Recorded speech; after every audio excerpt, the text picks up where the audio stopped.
নমস্কার, আমি চন্দ্রা। আমার এই চ্যানেলটির নাম গল্প পাঠে মৌ। আজকে পাঠ করছি শ্রী আশুতোষ মুখোপাধ্যায়ের কাল তুমি আলেয়া। গল্প পাঠ যদি আপনাদের ভালো লেগে থাকে তাহলে চ্যানেলটিকে অবশ্যই লাইক, শেয়ার ও সাবস্ক্রাইব করে পাশে থাকবেন এবং আপনাদের মূল্যবান মতামত কমেন্টের মাধ্যমে জানাবেন। শুরু করছি। লোহার বেঞ্চিতে পা ছড়িয়ে বসে অলস কৌতুকে ধীরাপদ যেন এক হৃদয়শূন্য কালের কাণ্ড দেখছিল একের পর এক। পাকস্থলীর গা গুলোনো অস্বস্তিটাও টের পাচ্ছে না আর। সমান করে ছাঁটা মেহেদির বেড়ায় ঘেরা এই ছোট্ট অবসর বিনোদনের জায়গাটুকুতেও কাল তার পসরা খুলে বসেছে। কেউ দেখছে না, কিন্তু দেখলে দেখার মতোই। ধীরাপদ দেখছে, আর এইটুকুই দেখার মধ্যে নিজেকে ছড়িয়ে দিয়ে এক ধরনের আত্মবিস্মৃতির তুষ্টিতে বিভোর হয়ে আছে। সদ্য রঙ্গপট সামনের ওই খালি বেঞ্চটায় এক ভদ্রলোক এসে বসেছে। পরনে দামি স্যুট, পায়ে চকচকে জুতো, আর হাতে ঘাসরঙা সিগারেটের টিন সত্ত্বেও এক নজরে বাঙালি বলে চেনা যায়। চঞ্চল প্রতীক্ষা। কোটের হাতা টেনে ঘন ঘন হাতঘড়ি দেখছে। এক পায়ের ওপর অন্য পা তুলে নাচাচ্ছে মুহুর্মুহু। বিরক্তিতে আধ খাওয়া সিগারেট মেহেদির বেড়ার উপরে ছুঁড়ে ফেলে একটু বাদেই আবার টিন খুলছে। প্রতীক্ষার সার্থক যার আবির্ভাবে তাকে দেখে ধীরাপদ প্রায় হতভম্ব। ঢেঙা আধবয়সী একটা লোক, পরনে চেক লুঙ্গি, গায়ে সাদার উপরে সাদা ডোরাকাটা আধময়লা পাতলা জামা, খোঁচা খোঁচা দাড়ি ভরা মুখের কষে পানের ছোপ, সব মিলিয়ে অশুভ মূর্তি একটি। কিন্তু তাকে দেখা মাত্র সাগ্রহে উঠে দাঁড়িয়ে সাদর অভ্যর্থনা জানালো স্যুট পরা ভদ্রলোক। তারপর দুজনেই ঘেঁষাঘেঁষি হয়ে বসল বেঞ্চিতে। ফিসফিস কথাবার্তা। হাত মুখ নেড়ে ভদ্রলোকই কথা কইছে বেশি, অপরজন অপেক্ষাকৃত নির্বিকার। কথার মাঝে লোকটা নিজের পকেটে হাত দিতেই ভদ্রলোক তাড়াতাড়ি সিগারেটের টিন খুলে ধরল। কিন্তু লোকটা নিরাসক্ত। সিগারেটের টিনের প্রতি ভ্রূক্ষেপ না করে পকেট থেকে বিড়ি বার করে ধরালো। তারপর পরিতৃপ্তি সহকারে গোটা 2-3 টান দিয়ে কি যেন বলল।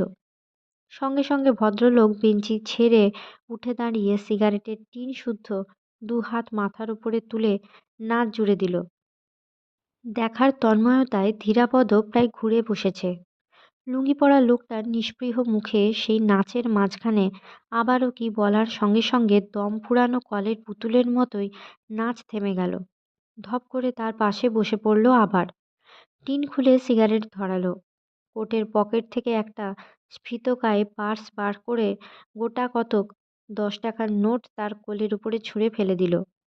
তারপর আরেকটি কথাও না বলে শুধু একটা উগ্র দৃষ্টি নিক্ষেপ করে উঠে চলে গেল।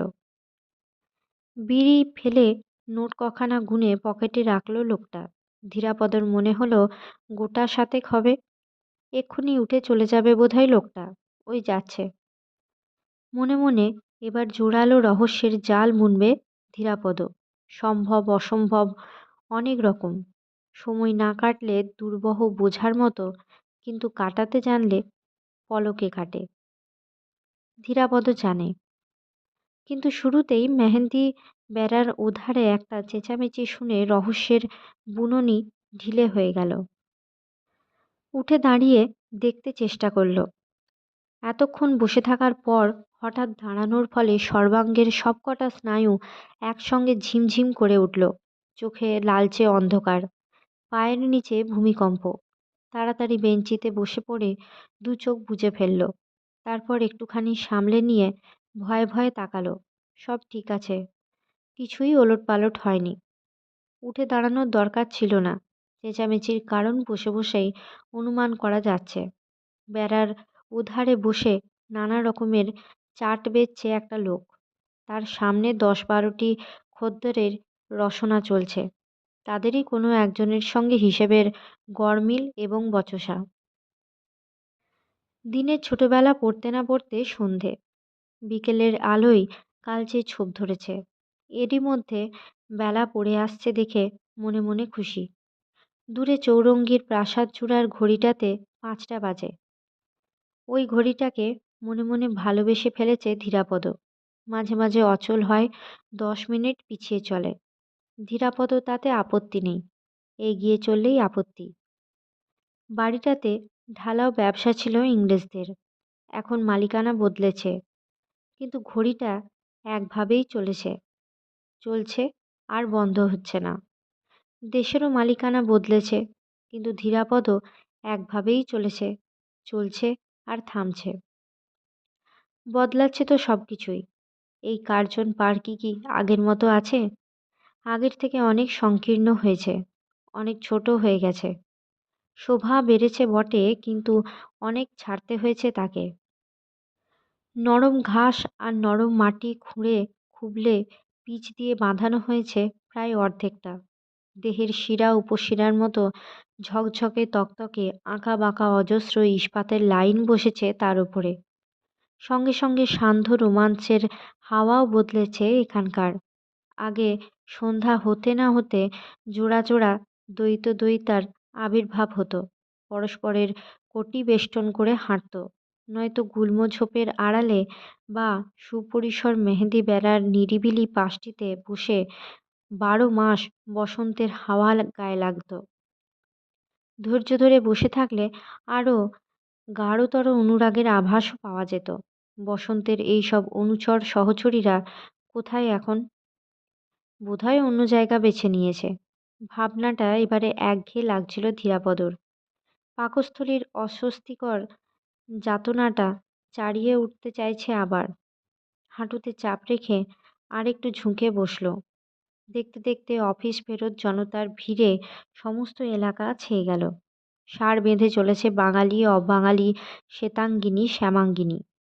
মুখের দিকে ভালো করে তাকালে গৃহ প্রত্যাবর্তনের তাগিদটুকু অনুভব করা যায়। সমস্ত দিনের খাটুনির পর এই অধিকারটুকু অর্জন করেছে তারা। এটুকু মূল্যবান। নিস্পৃহ চোখে ধীরাপদ খানিকক্ষণ ধরে এই জনতার মিছিল দেখল চেয়েছে। কেউ ব্যস্ত সমস্ত, কারো গতি মন্থর। অফিসের চাপে শুধু এই ফিরিঙ্গি মেয়েগুলোরই প্রাণচাঞ্চল্য স্তিমিত হয়নি মনে হলো। কলহাস্যে নিচে কুঁদে চলেছে তারা। মাঝে মাঝে বিচ্ছিন্ন বাঙালি মেয়ে চলেছে একটি দুটি, তাদের চলন বিপরীত। এরই মধ্যে এক একজনের মোটামুটি রকমের সুশ্রী নারী অঙ্গে বহুজোড়া চোখের নীরব বিচরণ লক্ষ্য চলছে। সামনের এই ফর্সা মতো বিবাহিতা মেয়েটিকে এক চাপ জনতা যেন চোখে চোখে আগলে নিয়ে চলেছে। ধীরাপদ হাসছে। প্রাকৃতিক চাহিদার কোনটা না মিললে চলে? কোন জ্বালাটা কম? দিনের আলো ডুবল। চৌরঙ্গীর প্রাসাদ চূড়োয় ঘড়িটাও স্পষ্ট দেখা যাচ্ছে না আর। কিছুক্ষণের মধ্যে এই আলোর মেলায় চৌরঙ্গী হেসে উঠবে। একটা দুটো করে আলো জ্বলতে শুরু করেছে। নিয়ন লাইটের বিজ্ঞাপন তরঙ্গ শুরু হয়ে গেছে, এখনও জমজমিয়ে ওঠেনি তেমন। বেঞ্চির একধারে সরে এলো ধীরাপদ। গুটি তিনেক হাল ফ্যাশনের ছোকরা বাকি জায়গাটুকু দখল করেছে। ধীরাপদ উঠেই যেত, কিন্তু তাদের রসালো আলোচনা কানে যেতে কান পাতল। আবছা অন্ধকারে মুখ ভালো দেখা যাচ্ছে না। বিদেশি ছবির স্তুতির উচ্ছ্বাসে কান ভরে যাচ্ছে। একজনের এই 2বার দেখা হলো ছবিটা, একজনের 3বার, আর একজনের 5বার। বারবার দেখেও পুরনো হচ্ছে না। কি নাম বলছে ওরা ছবিটার? সাগ্রহে ঘুরে বসল Dhirapada. Bitter rice? Bitter rice? এরকমও হয় নাকি আবার কোনো ছবির নাম? ছবি নাই দেখুক, নাম পছন্দ হয়েছে ধীরাপদরও। অদ্ভুত নাম, বিটার রাইস। বাংলায় কি হবে? তেঁতো চাল, কটু চাল? দূর, বাংলা হয় না। বাংলা করলে স্নায়ুর উপরে শব্দ দুটো কেমন করে ঝনঝনিয়ে ওঠে না? বিটার রাইস, খাসা নাম। একবার দেখলে হতো ছবিখানা, পারলে দেখবে। কি বলে ওরা? ও হরি, শেষ পর্যন্ত আত্মহত্যা করলো বুঝি ছবির নায়িকা? ছবির নায়িকাই হবে বোধহয়। আরও খুশি হলো ধীরাপদ। ওদের খেদ শুনে হাসি পায়। বিটার রাইসের নায়িকা আত্মহত্যা করবে না তো কি? ছবিখানা দেখার আগ্রহ দ্বিগুণ বাড়ল। কিন্তু কোন দেশের ছবি? কারা জেনেছে বিটার রাইসের মর্ম?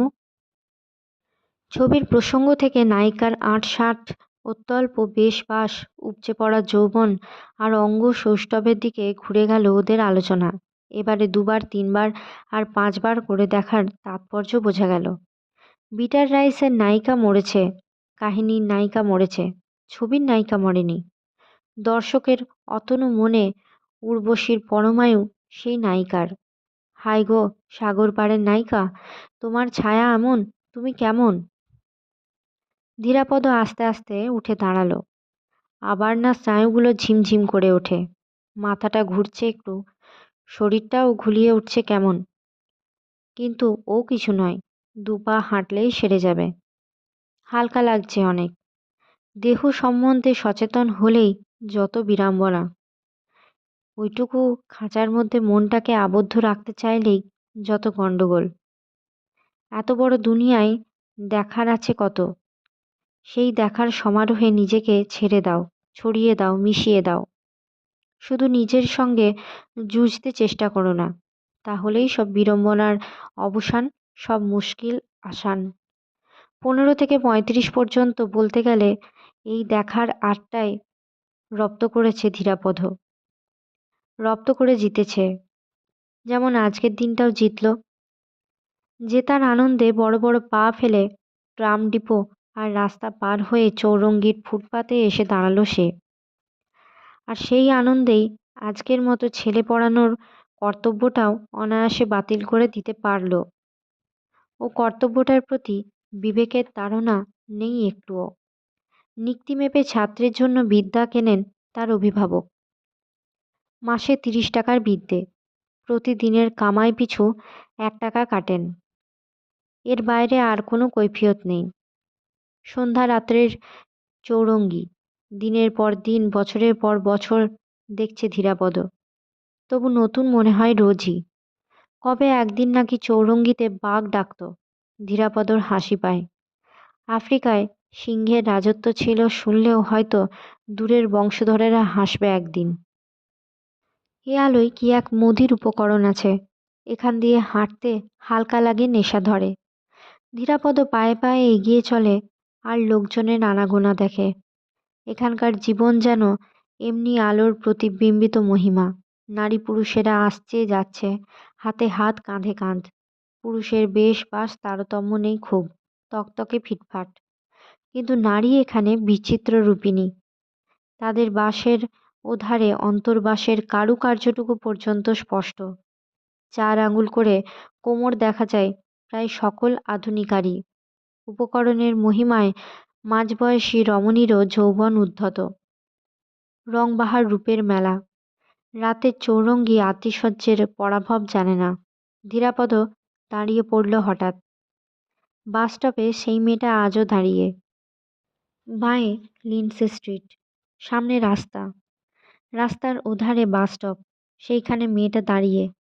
যেমন সেদিন ছিল, একের পর এক বাস আসছিল, থামছিল, চলে যাচ্ছিল, কিন্তু কোনো বাসেই ওঠার তাড়া নেই মেয়েটার। নিরাসক্ত মুখে যাত্রীদের ওঠা নামা দেখছিল, পথচারীর আনাগোনা দেখছিল। ধীরাপদর প্রথম মনে হয়েছিল কারো প্রতীক্ষায় দাঁড়িয়ে আছে। প্রতীক্ষাই বটে, কোন ধরনের প্রতীক্ষা সেটাই সঠিক বুঝে ওঠেনি। বছর 20-21 হবে বয়স, ক্ষীণাঙ্গী, পরনে চোখ তাতানো ছাপা শাড়ি আর উৎকট লাল সিল্কের ব্লাউজ। বুকের দিকে চোখ পড়লেই চোখে কেমন লাগে, কিন্তু তবু চোখ পড়েই। মুখে আর ঠোঁটের রঙে আর একটু সুপটু সামঞ্জস্য ঘটাতে পারলে, অথবা ওই পদার্থটুকু পরিহার করলে মুখখানা প্রায় সুশ্রীই বলা যেত। সুশ্রী আর শুকনো। মেয়েটিও দেখছিল তাকে সেদিন, একবার নয়, একটু বাদে বাদে বার কতক। শেষে ঘুরে দাঁড়িয়েছিল মুখোমুখি। 2 পা এগিয়েও এসেছিল, মাঝে রাস্তা, রাস্তা পেরোয়নি। থমকে দাঁড়িয়ে আর একবার তার আপাদমস্তক খুঁটিয়ে দেখেছিল, তারপর ফিরে গেছে যেখানে দাঁড়িয়েছিল সেইখানে। ধীরাপদ দেখতে জানে, সেই দেখায় ভুল বড় হয় না। কিন্তু সারাক্ষণ ভয়ানক অন্যমনস্ক ছিল সেদিন। সোনা বৌদি প্রথম বোঝাপড়া শুরু করেছিল সেই দিনই। সেটা যেমন আকস্মিক তেমনি অভিনব। সেই ভাবনার ফাঁকে সেদিন অনেক দেখাই অসম্পূর্ণ ছিল। এই মেয়েটার হাবভাবও সেদিন তলিয়ে বোঝেনি। তাও বুঝতো যদি না মুখখানা অমন শুকনো দেখাতো। ধীরাপদ হতভম্ব হয়ে ভেবেছিল মেয়েটি কি কোনো বিপদে পড়ে তাকে বলতে এসেছিল কিছু? তাহলে এসেও ওভাবে ফিরে গেল কেন? সঙ্গে সঙ্গে নিজের জামা কাপড়ের দিকে চোখ গেছে তার। ভদ্রলোক মনে হওয়া শক্ত বটে, গালেও খোঁচা খোঁচা দাড়ি। ৩-৪ দিন শেভ করা হয়নি। কাছাকাছি এসে এইসব লক্ষ্য করেই ফিরে গেছে হয়তো, ঠিক বিশ্বাস করে উঠতে পারেনি। কিন্তু আজ আজ তাকে দেখার সঙ্গে সঙ্গে কে যেন বলে দিল এই মেয়েটা কে, কোন প্রত্যাশায় দাঁড়িয়ে আছে। সেই সাজ পোশাক, সেই রংচং, সেই শুকনো মুখ। বাস আসছে, দাঁড়াচ্ছে, চলে যাচ্ছে। যাত্রীদের ওঠা নামা দেখছে, পথচারীদের আনাগোনা দেখছে। মাঝের রাস্তার ওদিকে দাঁড়িয়ে ধীরাপদ হেসে উঠল নিজের মনেই। Bitter rice. এরই মধ্যে ভুলে গিয়েছিল ছবিটার কথা। ছবিটা দেখতে হবে, বেশ নাম। কিন্তু মেয়েটা যে চেয়েই আছে তার দিকে।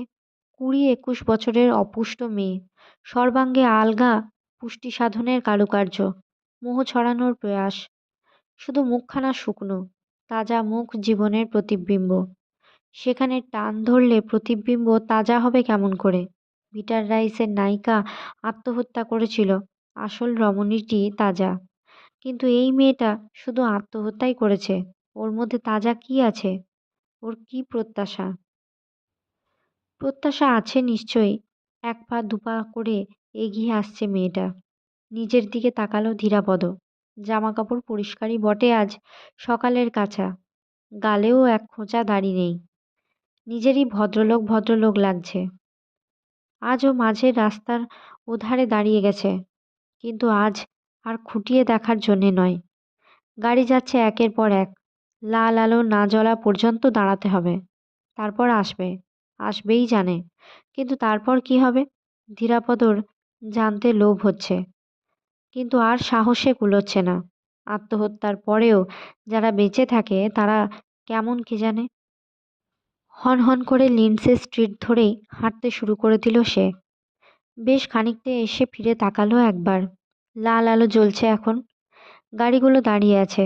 মেয়েটা এধারে চলে এসেছে, আর ঘুরে দাঁড়িয়ে তাকেই দেখছে। এক নজর তাকিয়েই ধীরাপদর মনে হলো দেখছে না, নীরবে অনুযোগ করছে যেন। প্রেতের অনুযোগ অমন খচখচিয়ে বেঁধে ধীরাপদর বিনছে কেন? মুখখানা বড় শুকনো আর বড় করুণ। অপটু প্রসাধনের প্রতি ধীরাপদের বিতৃষ্ণা বাড়ল। ওই মেয়ে কোন মন ভোলাবে? কিন্তু নিজের মাথা ব্যথা দেখে ধীরাপদ আবারও হেসে ফেলল। ফুটপাতে শোকেস ঘেঁষে চলেছে। যা চোখে লাগে দেখে, না লাগলে পাশ কাটায়। ওগুলো যে কেনার জন্য একবারও মনে হয় না। দেখতে বেশ লাগে। মাথাটা ঝিমঝিম করছে আবারও একটু। বড় রাস্তা ধরে হনহন করে খানিকটা হাঁটতে পারলে ঠিক হতো। ওই মেয়েটাই গন্ডগোল করে দিল। সুন্দর বিলিতি বাজনা কানে আসছে একটা। দেশি হোক বিলিতি হোক, কানে যা ভালো লাগে তাই ভালো। বাজনা অনুসরণ করে সামনের একটা দোকানে এসে দাঁড়ালো। মস্ত গ্রামোফোন রেডিওর দোকান। শোকেসে নানা রকমের ঝকঝকে বাদ্যযন্ত্র। ভেতরটা আলোয় আলোয় একাকার। সেই আলো ফুটপাত পর্যন্ত এসে পড়েছে। ভেতরের দিকে তাকালে চোখ ধাঁধায়। বাজনাটা মিষ্টি লাগছে ধীরাপদর। যন্ত্রণাদায়ক ক্ষতর উপরে ঠান্ডা প্রলেপ পড়লে যেমন লাগে, ব্যথা মরে না, আরামও লাগে। বাজনাটা তেমনি করুণ অথচ মিষ্টি। অভিজাত সঙ্গীত রসিকের ভিড় এখানে। আসছে যাচ্ছে। কেউ মোটর থেকে নেমে দোকানে ঢুকছে, কেউ বা দোকান থেকে বেরিয়ে মোটরে উঠছে। অবাঙালি মেয়ে পুরুষের সংখ্যাই বেশি, সাহেব মেমও আছে। মুখ তুলে ভেতরের দিকে তাকাতেই ধীরাপদর হঠাৎ হকচকিয়ে গেল একেবারে। বিস্মিত, বিভ্রান্ত। দোকান থেকে বেরিয়ে আসছেন একটি মহিলা, হাতে খান কতক রেকর্ড। পরনে প্লেন চাঁপা রঙের সিল্কের শাড়ি, সিল্কের ব্লাউজ। গায়ের রং ঘেঁষা প্রায়। যৌবন হয়তো গত, যৌবন শ্রী অটুট। মহিলা বেরিয়ে আসছেন, আর স্থান কাল ভুলে বেরুবার পথ আগলে প্রায় হাঁ করে চেয়ে আছে ধীরাপদ, নির্বাক, বিমূঢ়। দরজার কাছে এসে মহিলা ভুরু কুঁচকে ওর দিকে তাকালেন একবার। হ্যাংলার মতো একটা লোককে এভাবে চেয়ে থাকতে দেখলে বিরক্ত হবারই কথা। থতমত খেয়ে ধীরাপদ সরে দাঁড়ালো একটু। মহিলা পাশ কাটিয়ে গেলেন। ধীরাপদ সেই দিকে ঘুরে দাঁড়ালো। তার চেতনা যেন সক্রিয় নয় তখনও। দু পা গিয়ে কি ভেবে মহিলা ফিরে তাকালেন একবার, তারপর থেমে গেলেন। ধীরাপদই চেয়েই আছে। মহিলার দু চোখ আটকে গেল তার মুখের উপরে ২-৪ মুহূর্ত। তারপরেই বিষম এক ঝাঁকুনি খেলেন যেন। এক ঝলক রক্ত নামল মুখে। ফুটপাত ছেড়ে তরতরিয়ে রাস্তাটা পার হয়ে গেলেন। ক্রিম কালারের চকচকে একটা গাড়ি দাঁড়িয়ে। তকমা পরা ড্রাইভার দরজা খুলে দিল। গাড়িতে উঠতে গিয়েও আবার থামলেন মহিলা। ফিরে তাকালেন। ধীরাপদ চেয়েই আছে।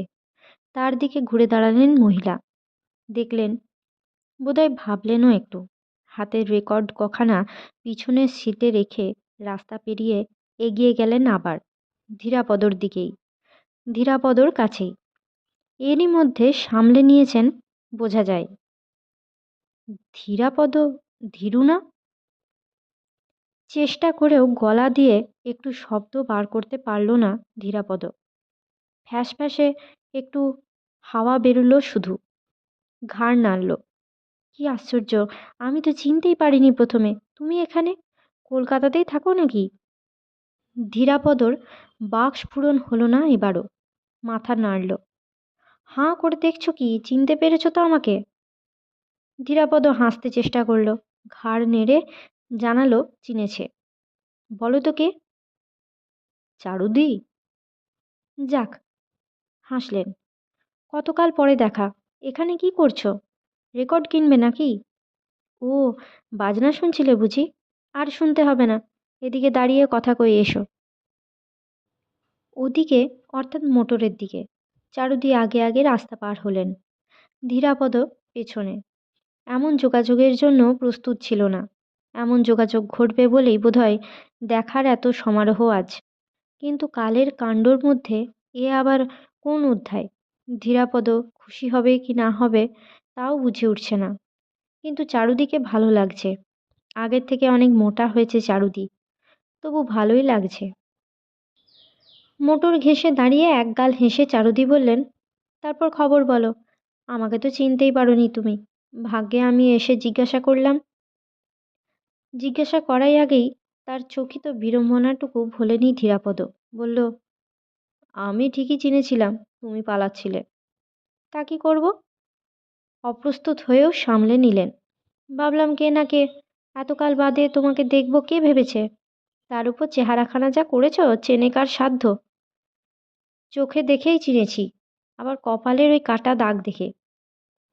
কপালের কাটা দাগের প্রসঙ্গে সম্ভবত ধীরাপদর মায়ের কথা মনে পড়ল চারুদির। মায়ের হাতের তপ্ত খুন্তির চিহ্ন ওটুকু ছেলেবেলার দস্যিপনার ফল। পাথর ছুঁড়ে খুড়তুতো ভাইয়ের মাথা ফাটালেও এমন কিছু মারাত্মক হয়নি সেটা।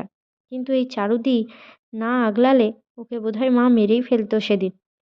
খুন্তির এক ঘায়ে আধমরা করেছিল। একটু হেসে চারুদি জিজ্ঞাসা করলেন, মাসিমা কোথায়? আর শৈল? সব এখানে? তার মুখের উপরে চোখ রেখে ধীরাপদ আঙুল দিয়ে আকাশটা দেখিয়ে দিল। আহা, কেউ নেই। চারুদি অপ্রস্তুত, একটু বিষণ্ণ। কি করে আর জানবো বলো? কারো সঙ্গেই তো। থেমে প্রসঙ্গ বদলে ফেললেন। তুমি আছো কোথায়? কি করছো আজকাল? সাহিত্য করা ছেড়েছো না এখনো আছে? নাম টাম তো দেখিনি। একসঙ্গে একাধিক প্রশ্নের সুবিধে এই যে একটারও জবাব না দিলেও চলে। ওগুলো প্রশ্ন ঠিক নয়, এক ধরনের আবেগ বলা যেতে পারে। দ্বিধা কাটিয়ে সামনে এসে দাঁড়ানোর পর থেকেই চারুদির এই আবেগটুকু লক্ষ্য করেছে ধীরাপদ। একটু হেসে জবাব এড়িয়ে জিজ্ঞাসা করল, তুমি যাবে কতদূর? অনেক দূর। সাগ্রহে আরও একটু কাছে সরে এলেন চারুদি। তুমি যাবে আমার সঙ্গে? চলো না, গাড়িতে গেলে কত আর দূর। চলো, আজ তোমাকে সহজে ছাড়ছি না। ড্রাইভার তোমাকে বাড়ি পৌঁছে দেবে ক্ষণ। তাড়া নেই তো কিছু? তাড়া নেই জানাতে একেবারে হাত ধরে গাড়িতে তুললেন তাকে। নিজেও তার পাশে বসে ড্রাইভারকে হিন্দিতে বাড়ি ফেরার নির্দেশ দিলেন। এমন দামি গাড়ি দূরে থাক, মোটরেই শিগগিরই চড়ছে বলে মনে পড়ে না ধীরাপদর। নরম কুশনের আরামটা প্রায় অস্বস্তিকর, নরম আদরের মতো। ধীরাপদও অভ্যস্ত নয়। সেই সঙ্গে মিষ্টি গন্ধ একটু। পার্শ্ববর্তিনী সুচারু প্রসাধন রুচি আছে বলতে হবে। আরও আরও বুক ভরে নিঃশ্বাস টানতে ইচ্ছা করছিল ধীরাপদর, কিন্তু কোনো সংকোচে লোভ দমন করল সেই জানে। গাড়িতে উঠে চারুদে হঠাৎ চুপ করেছেন একটু। বোধহয় এই অপ্রত্যাশিত যোগাযোগের কথাই ভাবছেন, হয়তো আর কিছু ভাবছেন। ভিড় কাটিয়ে গাড়ি চৌরঙ্গিতে পড়তে সময় লাগছে। মোড়ের মাথায় আবার লাল আলো। ধীরাপদ তাড়াতাড়ি ঝুঁকে সেই বাস স্টপের দিকে তাকালো। ওই মেয়েটা নিশ্চয়ই দাঁড়িয়ে আছে এখনো। কালই দেখতে হবে ছবিটা। বিটার্স রাইস কোথায় হচ্ছে কে জানে। মনে মনে এখনো নামটার জুৎসই একটা বাংলা হাতড়ে বেড়াচ্ছে ধীরাপদ। নেই। ধীরাপদ অবাকই হলো একটু। সঙ্গী পেল এত ক্ষীণ তনু আর উগ্র প্রসাধন সত্ত্বেও। শুকনো মুখখানা অবশ্য টানে, কিন্তু সে তো অন্য জাতের টান, সঙ্গী জোটানোর নয়। ওই মেয়েটা সঙ্গী পেয়েছে, ও নিজেও কি সঙ্গিনী পেল? চারুদের মতো সঙ্গিনী? এও তো অবাক হবার মতনই। সবুজ আলো দিয়েছে। গাড়ি ডাইনে ঘুরল। কি দেখছিলে অমন করে? পেছনের গদিতে শরীর এলিয়ে দিল ধীরাপদ। পিঠে সেই রকমই ঈষদুষ্ণ অস্বস্তিকর নরম স্পর্শ। কিছু না। কাউকে খুঁজছিলে মনে হয়? না, এমনি দেখছিলাম। চারুদি টিপ্পনি কাটলেন। আগের মতো সেই ট্যাব ট্যাব করে দেখে বেড়ানোর অভ্যাসটা এখনো আছে বুঝি? চারুদি যদি জানতেন এত কাছ থেকেও একেবারে ঘুরে বসে তাকে নির্নিমেষে খুঁটিয়ে দেখার ইচ্ছেটা ধীরাপদ কিভাবে ঠেকিয়ে রেখেছে, তাহলে বোধহয় এই ঠাট্টা করতেন না। তার অভ্যেসের খবর জানলে চারুদি হয়তো গাড়িতে টেনে তুলতেন না তাকে। গ্রামোফোন দোকানের সামনে তাকে চিনে ফেলার পর দ্বিধা আর সংকোচ কাটিয়ে কাছে না এসে শেষ পর্যন্ত না চিনেই গাড়ি হাঁকিয়ে চলে যেতেন। চারুদি আরেকটু হাসলেন, আরেকটু ঘুরে বসলেন। এই মিষ্টি গন্ধটা আর একটু বেশি ছড়ালে ধীরাপদ দেখার প্রলোভন আর বেশিক্ষণ আগলে রাখতে পারবে না। চারুদিকে আজও ভালো লেগেছে তার। চারুদি অনেক বদলেছে তবু, অনেকটা মোটা হয়েছে তবু। এত ভালো লেগেছে কারণ চারুদিও এখন বিশ্লেষণ করে দেখার মতোই, কিন্তু অন্যের তো বরদাস্ত হওয়া সহজ নয়।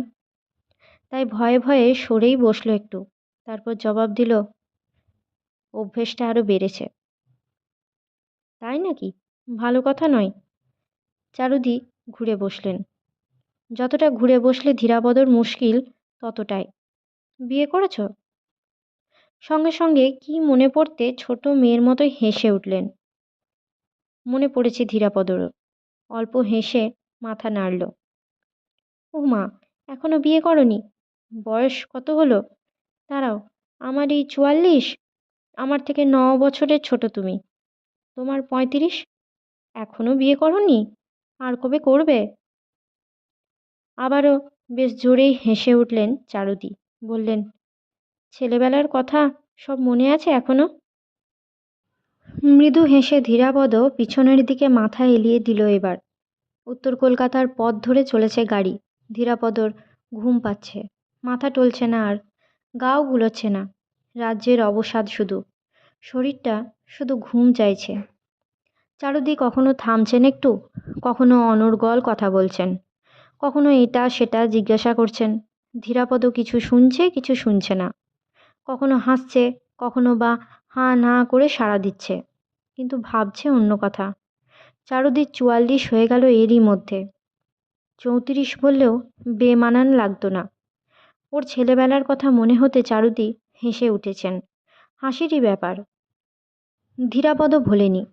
তার সেই ছেলে মানুষই সঞ্চয়ের ওপরে অনেকবার অনেক দোষ সুবৃত্তি হয়ে গেছে। তবু না, কালে জলে কতই তো ধুয়ে মুছে গেল, কিন্তু এক একটা স্মৃতির পরমায়ু বড় অদ্ভুত। চোখ বুজলেই সব যেন ধরা ছোঁয়ার মধ্যে। কত হলো তার? 35। অথচ আর একটা বয়স যেন সেই কবেকার পদ্মাপাড়ের ওপারেই আটকে আছে। এক এক সময় এমনও মনে হয়, বয়স কি মানুষের সত্যি বাড়ে? চারুদির বেড়েছে। পদ্মাপাড়ের মেয়ে চারুদি। মোটা ছিলেন না এমন, বেতের মতো দোহারা গড়ন, জলজলে ফর্সা, এক মাথা লালচে চুল। সেই চারুদিকে এক এক সময় আগুনের ফুলকির মতো মনে হতো 9 বছরের ধীরাপদর। পাশাপাশি লাগালাগি বাড়িতে থাকতো, ফাঁক পেলেই পালিয়ে এসে চারুদির গা ঘেঁষে বসে থাকতো। ইচ্ছে করত ওই লাল চুলের মধ্যে নিজের 2 হাত চালিয়ে দিতে। ওকে হাঁ করে চেয়ে থাকতে দেখলেই চারুদি খুব হাসতেন। কি দেখছিস তুই? তোমাকে। আমাকে ভালো লাগে তোর? খুব। এর 2 বছর আগেই সে ঘোষণা করে বসে আছে, বিয়ে যখন করতেই হবে একটা, চারুদিকেই বিয়ে করবে। এটা সাব্যস্ত করার পর থেকেই চারুদির ওপরে যেন অধিকারও বেড়ে গিয়েছিল তার। ওর বিয়ের কথা জিজ্ঞাসা করতে গিয়ে চারুদি হেসে ফেলেছিলেন সেই জন্যই। শুধু এই নয়, আরও আছে। চারুদির বিয়ের রাতে মস্ত একটা লাঠি হাতে বিয়ের পিঁড়ির বরকে সরোষে তাড়া করেছিল ধীরাপদ। এত বড় বিশ্বাসঘাতকতা বরদাস্ত করতে পারেনি সেদিন। ধরে না ফেললে একটা কাণ্ডই হতো বোধহয়। বিয়ের পর চারুদি শ্বশুরবাড়ি চলে গেলেন। এই কলকাতায় শ্বশুরবাড়ি, কিন্তু ধীরাপদর কাছে কলকাতা তখন রূপকথার দেশ। মা আর তার নিজের দিদির মুখে সে চারুদির স্বামী জীবটির অনেক প্রশংসা শুনত। শুনে মনে মনে জ্বলত। মস্ত বড়লোক শ্বশুর, মস্ত বাড়ি গাড়ি। চারুদির বড় বিলেত ফেরত ডাক্তার। অমন রূপের জোরেই নাকি অমন ঘর পেয়েছেন চারুদি। ঘর বাড়ি গাড়ির কথা জানে না চারুদির বর লোকটাকে দৈত্যগোছের মনে হতো ধীরাপদর। যেমন কালো তেমনি থপথপে। রূপকথার দেশ কলকাতা থেকে সেই দৈত্য বরকে বধ করে চারুদিকে উদ্ধার করে নিয়ে আসার বাসনা জাগত। নেহাত ছোট, তাই তলোয়ার নেই বলেই কিছু করতে পারত না। বছরে একবার দুবার আসতেন চারুদি। খবর পেলে 3 রাত আগের থেকেই ঘুম হতো না ধীরাপদর। পেয়ারা কামরাঙা পেরে ডাল করে রাখত চারুদিকে দেবে বলে। কিন্তু সেই চারুদি আর নেই। একবার কাছে ডাকতেন কি ডাকতেন না, অথচ সারাক্ষণ কাছে কাছে ঘুরঘুর করত সে। কাছে গেলে আদর অবশ্য করতেন, কিন্তু ধীরাপদর অভিমানও কম ছিল না। না ডাকলে বেশি কাছে ঘেঁষত না। লোভ হলেও না, লোভ তো হবেই। রূপকথার দেশে চারুদিকে আগের থেকে আরও ঢের সুন্দর লাগতো। আগুন পানা রং হয়েছে প্রায়, আগুন পানা রং আর আগুন পানা চুল। কিন্তু 2 বছর না যেতে একদিন ধীরাপদ অবাক। এ বাড়িতে মা গম্ভীর, দিদি গম্ভীর। ও বাড়িতে চারুদির মায়ের কান্নাকাটি। ক্রমে ব্যাপারটা শুনল ধীরাপদ। চারুদির স্বামী লোকটা মারা গেছে। ধীরাপদ ভাবল, বেশ হয়েছে, চারুদি এলে আর তাকে কেউ নিয়ে যাবে না। এবার চারুদির আসার আনন্দটা শুধু যেন একা তারই। চারুদি আসছে, অথচ কারো একটু আনন্দ নেই, মুখে এতটুকু হাসি নেই। চারুদি এলেন, কিন্তু ধারে কাছে ঘেঁষার সুযোগ পেল না সে। আসার সঙ্গে সঙ্গে কান্নাকাটির ধুম পড়ে গেল আবার। ধীরাপদর মনে হতো, খামোখা কি কান্নায় কাঁদতে পারে চারুদির মা। শুধু কি তাই, কান্নাটা যেন একটা মজার জিনিস। এ বাড়ি থেকে মা আর দিদি পর্যন্ত গিয়ে গিয়ে কেঁদে আসছে। কান্না কান্না খেলা যেন। 2-3 দিনের মধ্যে চারুদিকে একবার চোখের দেখাও দেখতে পেল না ধীরাপদ। যখনই যায় চারুদির ঘর বন্ধ। অভিমানও কম হলো না। স্বামী মরেছে, কিন্তু ও তো আর মরেনি। এ কেমন ধারা ব্যবহার। ধীরাপদও দূরে দূরে থাকতে চেষ্টা করল কটা দিন, কিন্তু কেমন করে যেন বুঝল, হাজার অভিমান হলেও চারুদি এবারে নিজে থেকে ডাকবে না ওকে। তাই ঘর খোলা দেখে পায়ে পায়ে ঢুকেই পড়ল সেদিন। একটু আগে দিদি ঢুকেছে, শৈলদি। তাই চারুদিকে দেখতে পাওয়ার আশা নিয়েই এসেছিল ধীরাপদ। কিন্তু এমনটি দেখবে একবারও ভাবেনি। দেখে 2 চোখে পাতা পড়ে না। মেঝেতে মুখ গোঁজ করে বসে আছে চারুদি, পাশে দিদি বসে। দিদির চোখে জল টলমল, দুজনেই চুপচাপ। ধীরাপদ ঘরে ঢুকেছে টের পেয়েও একবারও মুখ তুলেও দেখলেন না চারুদি। নাই তুলুক, তবু চোখ ফেরাতে পারছে না ধীরাপদ। চারুদির পরনে কোড়া থান, লালচে রঙের সঙ্গে যেন মিশে গেছে। আর তার উপরে এক পিঠ তেল না পড়া লালচে চুল। এই বেশে এমন সুন্দর দেখায় কাউকে ভাবতে পারে না। পায়ে পায়ে দিদির কাছে এসে দাঁড়ালো। যেমনই হোক, একটা শোকের ব্যাপার ঘটেছে অনুভব করেই একটু সান্ত্বনা দেবার ইচ্ছে হলো তারও। বলল, তোমাকে এখন খুব সুন্দর দেখাচ্ছে চারুদি। সঙ্গে সঙ্গে দিদির হাতের ঠাস করে একটা চড় গালে পড়তে হতভম্ব। অপমানে চোখে জল এসে গেল। ছুটে পালালো সেখান থেকে। ভেবেছিল স্বামী মরেছে যখন, চারুদিকে আর কেউ নিতে আসবে না। স্বামী ছাড়াও যে নিতে আসার লোক আছে জানতো না। চারুদি আবারও চলে গেলেন। এরপরে তার বছরের নিয়মিত আশায় ছেদ পড়তে লাগলো। শেষে ২-৩ বছরেও একবার আসেন কি আসেন না। বুদ্ধিতে আরেকটু পাক ধরেছে ধীরাপদর। শুনেছে চারুদির আশায় শ্বশুরবাড়ি থেকে কোনো বাধা নেই, যখন খুশি আসতে পারেন। কিন্তু নিজেই ইচ্ছা করে আসেন না চারুদি। এই ধরনের ইচ্ছার বৈচিত্র্য দুর্বোধ্য। ম্যাট্রিক পাশ করে ধীরাপদ কলকাতায় পড়তে এলো। বোর্ডিংয়ের থেকে পড়া অবিশ্বাস্য স্বাধীনতা। কিন্তু কলকাতাকে আর রূপকথার দেশ মনে হয়নি তখন। শুধু চারুদি আছেন কলকাতায়, এইটুকুই রূপকথার রোমাঞ্চের মতো। ধীরাপদ প্রায়ই আসতো চারুদির সঙ্গে দেখা করতে। চারুদি খুশি হতেন, আগের মতোই হাসতেন। তার থান পোশাক গেছে। মিহি সাদা জমির পাড়ওয়ালা শাড়ি পরতেন। বেশ চওড়া নকশা পেরে শাড়ি। হাতে বেশি না হলেও গয়না থাকতো। গলায় সরু হার আর কানেও দুল। নিরাপদর তখন মনে হতো ঠিক ওইটুকুতেই সব থেকে বেশি মানায় চারুদিকে। চারুদি গল্প করতেন আর জোরজার করে খাওয়াতেন। আগের সম্পর্ক নিয়ে একটু আধটু ঠাট্টাও করতেন। তার কাঁচা বয়সের লেখার বাতিকটা একদিন কেমন করে যেন টের পেয়ে গেলেন তিনি। টের পাওয়ানোর চেষ্টা অবশ্য অনেক দিন ধরেই চলছিল। এখানে আসার সময় সদ্য সদ্য সব লেখাই ধীরাপদর পকেটের সঙ্গে চলে আসতো। চারুদির উৎসাহে আর আগ্রহে সে ছোটোখাটো একটা লেখক হতে বসেছে বলেই বিশ্বাস করত। মাঝে মাঝে এই বাড়িতে আরেকজন অপরিচিতের সাক্ষাৎ পেত ধীরাপদ। সুশ্রী সুউন্নত পুরুষ। ধীর গম্ভীর, অথচ মুখখানা সব সময়ে হাসি হাসি। ফর্সা নয়, সুন্দর নয়, কিন্তু পুরুষের রূপ যেন তাকেই বলে। মার্জিত, অনমিত। গলার স্বরটি পর্যন্ত নিটোল ভরাট। 40-এর কিছু কমই হবে বয়স। কিন্তু এর মধ্যেই কানের দুপাশের চুলে একটু একটু পাক ধরেছে।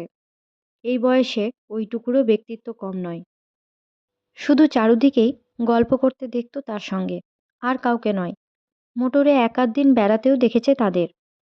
একদিন তো চারুদি ওকে দেখেও মুখ ঘুরিয়ে নিয়েছিলেন, যেন দেখেননি। তারপর আর 1 সপ্তাহ যায়নি ধীরাপদ। চারুদি চিঠি লিখতে তবে গেছে। চারুদি না বললেও ধীরাপদ জেনেছিল তার স্বামীর সবথেকে অন্তরঙ্গ বন্ধু ছিলেন ভদ্রলোক। কিন্তু এ নিয়ে মনে কোনো রকম প্রশ্ন জাগেনি ধীরাপদর। 17-18 বছর বয়স মাত্র তখন। ছেলেদের মুক্ত বয়স ওটা। আর ওই নিয়ে ছেলেবেলার মতো ঈর্ষাও হতো না। সেই হাস্যকর ছেলেবেলা আর নেই। তাছাড়া সেদিক থেকে ভদ্রলোকের তুলনায় নিজেকে এমন নাবালক মনে হতো যে তাকে নিয়ে মাথায় ঘামাতো না বড় একটা।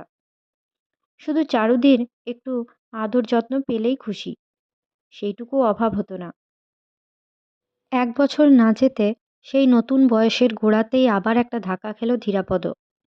দিন 10-12 জ্বরে পড়েছিল, কিন্তু চারুদি লোক পাঠিয়ে বা চিঠি লিখে একটা খবরও নেননি। অসুখ ভালো হবার পরেও অভিমান করে কাটালো আরও দিন কতক। ধীরাপদ বলে কেউ আছে তাই যেন ভুলে গেছে চারুদি। শেষে একদিন গিয়ে উপস্থিত হলো চারুদির শ্বশুরবাড়িতে। শুনল চারুদি নেই। কোথায় গেছেন, কি বৃত্তান্ত, কিছুই বুঝল না। বাড়ির লোকের রকম সকম দেখে অবাক হলো একটু। কেউ কখনো দুর্ব্যবহার করেনি তার সঙ্গে, কেউ দুর্ব্যবহার ঠিক নয়, তবু কেমন যেন। তারপর আরও 2-3 দিন গেছে, সেই এক জবাব, চারুদি নেই। কোথায় গেছেন, কবে ফিরবেন, কেউ কিছু জানে না। ধীরাপদ হতভম্ব। ছুটিতে বাড়ি এসে চারুদির কথা তুলতেই মা বললেন, চুপ চুপ। দিদি বললেন, চুপ চুপ। এই চুপ চুপের অর্থ অবশ্য বুঝেছিল ধীরাপদ। চুপ করেই ছিল, কিন্তু ভেতরটা তার চুপ করে ছিল না। কলকাতায় এসেও অনর্থক রাস্তায় রাস্তায় ঘুরেছে। অন্য মনস্কের মতো চোখ তার কি যেন খুঁজেছে। আর মনে হয়েছে এই রূপকথার দেশে কি যেন তার হারিয়ে গেছে। ঘুমিয়ে পড়েছিলে নাকি? চারুদির কথায় চমক ভাঙল ধীরাপদর। ধর্মড় করে সোজা হয়ে বসল। গাড়ি দাঁড়িয়ে আছে একটা একতলা বাড়ির সামনে, ছোট লনের ভিতরে। রাতে ঠিক ঠাউর না হলেও বাড়িটা সুন্দরই লাগে। কিন্তু সে কি সত্যই ঘুমিয়ে পড়েছিল নাকি? কোথায় এলো? কি বলছিলেন চারুদি এতক্ষণ? এই বাড়ি, এই বাড়ি, নামো। চারুদি আগে নামলেন, পেছনে ধীরাপদ। বাবুকে বাড়ি পৌঁছে দেবার জন্য ড্রাইভারকে অপেক্ষা করতে বলে তাকে নিয়ে চারুদি ভিতরে ঢুকলেন। সামনের ঘরে আলো জ্বলছিল। দোরগোড়ায় একজন বুড়ি মতো মেয়ে ছেলে বসে। কর্ত্রীর সাড়া পেয়ে উঠে গেল। বসো, এক্ষুনি আসছি। রেকর্ড হাতে চারুদিও অন্দরে ঢুকলেন। এই অবকাশে ধীরাপদ ঘরের ভেতরটা দেখে নিল। ঝকঝকে তকতকে সাজানো। মেঝেতে পুরু কার্পেট, নরম গদির সোফা সেটি। বসলে শরীর ডুবে যায়। বসে যেন অস্বস্তি বাড়ল ধীরাপদর। ঘরের দুই কোণায় দুটো কাঁচের আলমারি, নানা রকম শৌখিন সংগ্রহ তাতে। উল্টো দিকের দেওয়ালের বড় আলমারিটায় বই ঠাসা। এই রকম ঘরে আর এই রকম জোরালো আলোয় নিজের মোটামুটি ফর্সা জামা কাপড়ও বেখাপ্পা রকমের স্থূল আর মলিন ঠেকেছে ধীরাপদর চোখে। দিনের বেলা এসো একদিন, ভালো করে বাড়ি দেখাবো তোমাকে। বাগানও করেছি, ভালো ডালিয়ার চারা পেয়েছি, মস্ত ডালিয়া হবে দেখো। চারুদি ফিরে এসেছেন। ওকে ঘরখানা খুঁটিয়ে দেখতে দেখেই হয়তো খুশি হয়ে বলেছেন। বড় একটা সোফায় শরীর এলিয়ে দিলেন তিনি। কাব্য করে বললে বলতে হয়, অলস শৈথিল্যে তনুভার সমর্পণ করলেন। ধীরাপদ দেখছে এরই মধ্যে শাড়ি বদলে এসেছেন চারুদি। মিহি সাদা জমির ওপরে টকটকে লাল ভেলভেটের পাড় শাড়ি, আটপৌড়ে ভাবে পরা। মুখে চোখে জল দিয়ে এসেছেন বোঝা যায়। মুছে আসা সত্ত্বেও ভিজে ভিজে লাগছে। কপালের কাছের চুলে দুই এক ফোঁটা জল আটকে আছে মুক্তোর মতো। ঘরে সাদা আলোয় ধীরাপদ লক্ষ্য করল চুল আগের মতো শুকনো লাল না হলেও লালচেই বটে। এই ঘরে ঠিক যেমনটি মানায় তেমনই লাগছে চারুদিকে, ভারী স্বাভাবিক। কিন্তু কোনো কিছুরই কাছে আসতে পারছে না ধীরাপদ। বাড়ি না গাড়ি, না বাগান, না ডালিয়া, না এমনকি চারুদিও না। এমন হলো কেন? মাথাটা কি টলছে আবার, না গা গুলোচ্ছে? কিন্তু তাও তো এখন টের পাচ্ছে না তেমন। তার দৃষ্টি অনুসরণ করেই বোধহয় চারুদি বললেন, মুখ হাত ধুয়ে এলাম, ঘন্টায় ঘন্টায় জল না দিয়ে পারি নে, মাথা গরম হয়ে যায়। শুনে একটু খুশি হলো কেন ধীরাপদ। এই একটি কথায় মাটির সঙ্গে যোগ পেল বোধহয়। শ্যামবর্ণা বেশ স্বাস্থ্যবতী একটি মেয়ে ঘরে এসে দাঁড়ালো। পরিচারিকা বা রাঁধুনি হবে। হুকুমের প্রতীক্ষায় কর্ত্রীর দিকে তাকালো। তোমাকে চা দেবে তো? ধীরাপদ মাথা নেড়েছে, কিন্তু হাঁ বলছে না না বলেছে। বোধহয় নাই বলেছে। মাথা নাড়ার সময় খেয়াল ছিল না, মেয়েটিকে দেখছিল। পরিচারিকা হোক বা রাঁধুনি হোক, আসলে বোধহয় প্রহরিণী হিসাবে এই পুরুষ শূন্য গৃহে বহাল আছে সে। একেবারে বাঙালি গৃহস্থ ঘরের মেয়ের মতোই আটপৌরে শাড়ি না পরলে পাহাড়িনী ভাবত। অনুমান মিথ্যা নয়। ইঙ্গিতে তাকে বিদায় দিয়ে চারুদি হেসে বললেন, কেমন দেখলে আমার বডিগার্ড? ভালো, কিন্তু ওর গার্ড দরকার নেই। চারুদি হাসলেন খুব। অত হাসবেন জানলে বলতো না। ধীরাপদর মনে হলো অত হাসলে চারুদিকে ভালো দেখায় না। চারুদি বললেন, কি মনে হয় দরকার আছে? ধারে কাছে ঘেঁষবে কেউ? আগে শহরের মধ্যে থাকতুম যখন, দু একজন ঘুর ঘুর করতো বটে। তাদের একজনের সঙ্গে ডাবকাটা দা নিয়ে দেখা করতে গিয়েছিল পার্বতী। তারপর থেকে আর কেউ আসেনি। খানিকক্ষণ চুপচাপ বসে পার্বতী সমাচার শুনতে হলো ধীরাপদকে। পাহাড়ি পার্বতী বটে। বছর 10 বয়সে চারুদি শিলং পাহাড় থেকে কুড়িয়েছিলেন ওকে। সেই থেকে গত 15 বছর ধরে চারুদি কাছেই আছে। এখন এক বাংলা ছাড়া আর কিছু বড় বোঝেও না, বলতেও পারে না। তারপর তোমার খবর বলো শুনি। পার্বতী সংবাদ শেষ করে প্রসঙ্গান্তরে ঘুরলেন চারুদি। কিছুই তো বললে না এখনো। যাচ্ছে তাই চেহারা হয়েছে, থাকার মধ্যে শুধু চোখ দুটোই আছে। সেও আগের মতো অত মিষ্টি নয়, বরং ধার ধার। কে দেখে শোনে? চারুদি হাসলেন।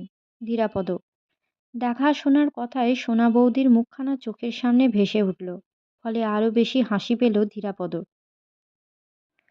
কিন্তু নিজের সম্বন্ধে কিছুই বলতে হলেই যত বিড়ম্বনা।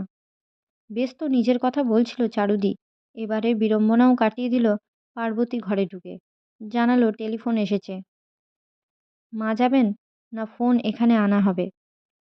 মাই গেলেন, ফিরেও এলেন একটু বাদেই। ধীরাপদ ঠিকই আশা করেছিল। কি জিজ্ঞাসা করেছিলেন চারুদি ভুলে গেছেন। চারুদি শুনতে চান না, কিছু বলতে চান। বলে বলে আগের মতোই হালকা হতে চান আর সহজ হতে চান। ধীরাপদর সেই রকমই মনে হয়েছে। মনে হয়েছে মনের সাথে কথা বলার মতো লোক চারুদি এই 17-18 বছরের মধ্যে পাননি। শেষ দেখা কতকাল আগে, 17-18 বছরই হবে। ফিরে এসে চারুদি গল্প জুড়ে দিয়েছেন আবার, অসংলগ্ন একতরফা। শহরের হাটের মধ্যে হাঁপ ধরত সর্বদা। তাই এই নিরিবিলিতে বাড়ি করেছেন। মনের মতো বাড়ি করাও কি সোজা হাঙ্গামা? বিষম ধকল গেছে তাতেও। টাকা ফেললে লোকজন পাওয়া যায়, কিন্তু বিশ্বাস কাউকে করা যায় না। যতটা পেরেছেন নিজে দেখেছেন, বাকিটা পার্বতী। কেনাকাটার জন্যই সপ্তাহে 2-3 দিন মাত্র শহরে যান। আর বিনয়। শুনতে শুনতে ধীরাপদর আবারও ঝিমুনি আসছে কেমন। গা এলাতে সাহস হয় না আর। অমুক রেকর্ড পছন্দ, অমুক অমুক লেখকের লেখা। ধীরাপদ লেখে না কেন? বেশ তো মিষ্টি হাত ছিল লেখায়। লিখলে একদিন নাম ডাক হতো নিশ্চয়ই। অমুক ফুলের চারা খুঁজছেন, নিউ মার্কেট তন্ন তন্ন করে চষেছেন। নামই শোনেনি কেউ, তবে কে একজন আনিয়ে দেবে বলেছে। মালিটা ভালো পেয়েছেন, বাগানের যত্ন আত্তি করে। ড্রাইভারটাও ভালো, তবে ওদের সঙ্গে হিন্দিতে কথা কইতে হয় বলেই যত মুশকিল চারুদির। হিন্দির প্রথম ভাগ একখানা কিনেছেন সেই জন্যই, কিন্তু ওল্টানো আর হয়ে ওঠে না। এখন বিশ্বস্ত একজন বন্দুকওয়ালা গেট পাহারাদার পেলেই নিশ্চিন্ত হতে পারেন চারুদি। শ্রোতার মুখের দিকে চেয়ে একটু সচেতন হলেন যেন। ওমা, আমি তো সে থেকে একাই বকে মরছি দেখি। তুমি তো এ পর্যন্ত সব শুদ্ধ 10টা কথাও বলনি। কথা বলাও ছেড়েছ নাকি? শুধু দেখেই বেড়াও। কি যে হলো ধীরাপদর সেও জানে না। ঝিমুনি ভাবটা কেটে গেল একেবারে। নড়ে চড়ে সোজা হয়ে বসল, চোখে চোখ রেখে হাসলো একটু, যেন মজার কিছু বলতে যাচ্ছে। বলল, না, কথাও বলি, তবে বড় গদ্য কথা। আমাকে কিছু খেতে দিতে পারো? আজকের মতো এই পর্যন্তই। গল্প পাঠ আপনাদের কেমন লাগছে তা অবশ্যই কমেন্টের মাধ্যমে জানাবেন। সকলে সুস্থ থাকবেন, ভালো থাকবেন এবং সাবধানে থাকবেন, পাশে থাকবেন। নমস্কার। নিয়ে আসছি পরবর্তী অংশ পরবর্তী ভিডিওতে।